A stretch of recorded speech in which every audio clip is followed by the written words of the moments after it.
Our devotional thought from the Old Testament today begins in Exodus chapter 12. I call this Promise Fulfilled. Let's begin with verse 40. The people of Israel had lived in Egypt for 430 years. In fact, it was the last day of the 430th year that all the Lord's forces left the land. On this night, the Lord kept his promise. On this night, the Lord kept his promise to bring his people out of the land of Egypt. So this night belongs to him. I like that. So this night belongs to him. And it must be commemorated every year by all the Israelites from generation to generation. Now, let's take a look and continue with that, all right?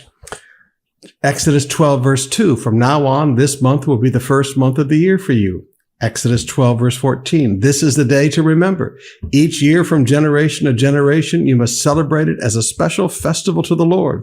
It is a law for all time.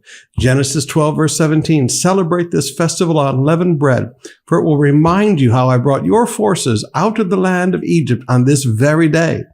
This festival will be a permanent law for you. Celebrate it this day from generation to generation. Now we know that Jesus fulfilled the ceremonial law. But there's a principle here. And as Paul would tell us, these things are written for our instruction. Number one, God fulfills his promises. And number two, when God fulfills his promises, forgive me, he likes to be remembered for it. He likes it to be a permanent testimony in our families. Now, brothers and sisters, there are miracles that God does for us on a daily basis. But then there are some extraordinary things that God does. There are things that God has done for us that, forgive me, it's mind-boggling. And every family has one or two of those. Would you look at what God just did? Can I make a suggestion to you?